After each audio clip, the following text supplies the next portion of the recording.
If you think it's hard to change the lives of 10 people, change their lives forever, you're wrong. I saw it happen every day in Iraq and Afghanistan. A young Army officer makes a decision to go left instead of right down a road in Baghdad, and the 10 soldiers with him are saved from a close-in ambush. In Kandahar province, Afghanistan, a non-commissioned officer from the female engagement team senses that something isn't right and directs the infantry platoon away from a 500-pound IED, saving the lives of a dozen soldiers. But if you think about it, not only were those soldiers saved by the decisions of one person, but their children were saved, and their children's children. Generations were saved by one decision, one person. But changing the world can happen anywhere, and anyone can do it. So what starts here can indeed change the world. But the question is, what will the world look like after you change it? Well, I'm confident that it will look much, much better. But if you'll humor this old sailor for just a moment, I have a few suggestions that may help you on your way to a better world. And while these lessons were learned during my time in the military, I can assure you that it matters not whether you ever served a day in uniform. It matters not your gender, your ethnic or religious background, your orientation, or your social status. Our struggles in this world are similar, and the lessons to overcome those struggles and to move forward, changing ourselves and changing the world around us, will apply equally to all. I've been a Navy SEAL for 36 years, but it all began when I left UT for basic SEAL training in Coronado, California. Basic SEAL training is 6 months of long, torturous runs in the soft sand, midnight swims in the cold water off San Diego, obstacle courses, unending calisthenics, days without sleep, and always being cold, wet, and miserable. It is 6 months of being constantly harassed by professionally trained warriors who seek to find the weak of mind and body and eliminate them from ever becoming a Navy SEAL. But the training also seeks to find those students who can lead in an environment of constant stress, chaos, failure, and hardships. To me, basic SEAL training was a lifetime of challenges crammed into 6 months. Every day during training, you were challenged with multiple physical events, long runs, long swims, obstacle courses, hours of calisthenics, something designed to test your mettle. Every event had standards, times you had to meet. If you failed to meet those times, those standards, your name was posted on a list, and at the end of the day, those on the list were invited to a circus. A circus was 2 hours of additional calisthenics, designed to wear you down, to break your spirit, to force you to quit. No one wanted a circus. A circus meant that for that day, you didn't measure up. A circus meant more fatigue, and more fatigue meant that the following day would be more difficult and more circuses were likely. But at some time during SEAL training, everyone made the circus list. During the land warfare phase of training, the students are flown out to San Clemente Island, which lies off the coast of San Diego. The waters off San Clemente are a breeding ground for the great white sharks. To pass SEAL training, there are a series of long swims that must be completed. One is the night swim.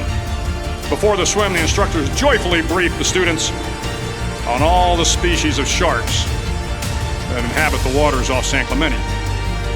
They assure you, however, that no student has ever been eaten by a shark, at least not that they can remember. But you are also taught that if a shark begins to circle your position, stand your ground. Do not swim away. Do not act afraid. And if the shark, hungry for a midnight snack, darts towards you, then summons up all your strength and punch him in the snout, and he will turn and swim away. There are a lot of sharks in the world. If you hope to complete the swim, you will have to deal with them. So if you want to change the world, don't back down from the sharks.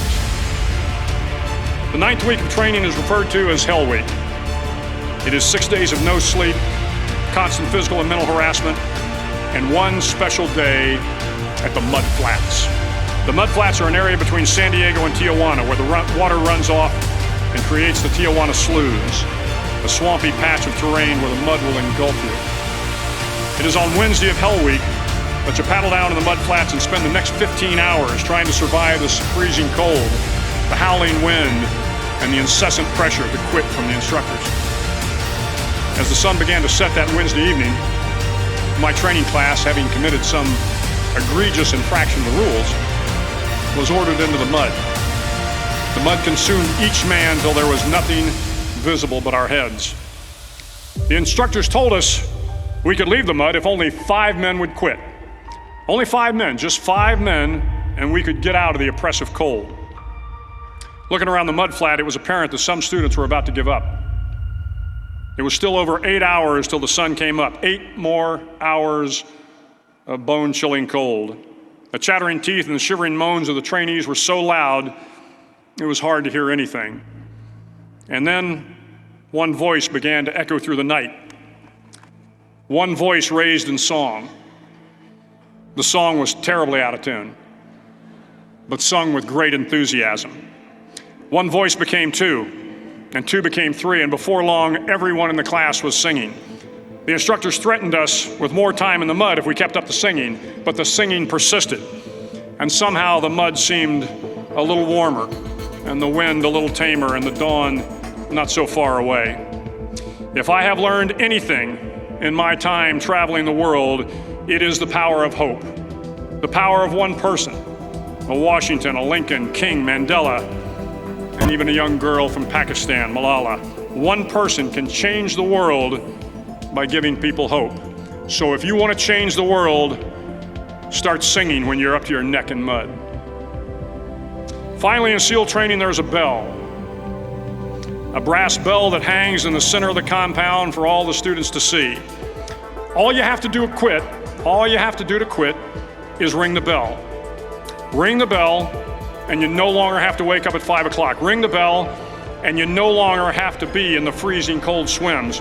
Ring the bell, and you no longer have to do the runs, the obstacle course, the PT, and you no longer have to endure the hardships of training. All you have to do is ring the bell to get out. If you want to change the world, don't ever ring the bell. Start each day with a task completed. Find someone to help you through life. Respect everyone. Know that life is not fair and that you will fail often. But if you take some risks, step up when the times are the toughest, face down the bullies, lift up the downtrodden, and never ever give up, if you do these things, the next generation and the generations that follow will live in a world far better than the one we have today. And what started here will indeed have changed the world for the better.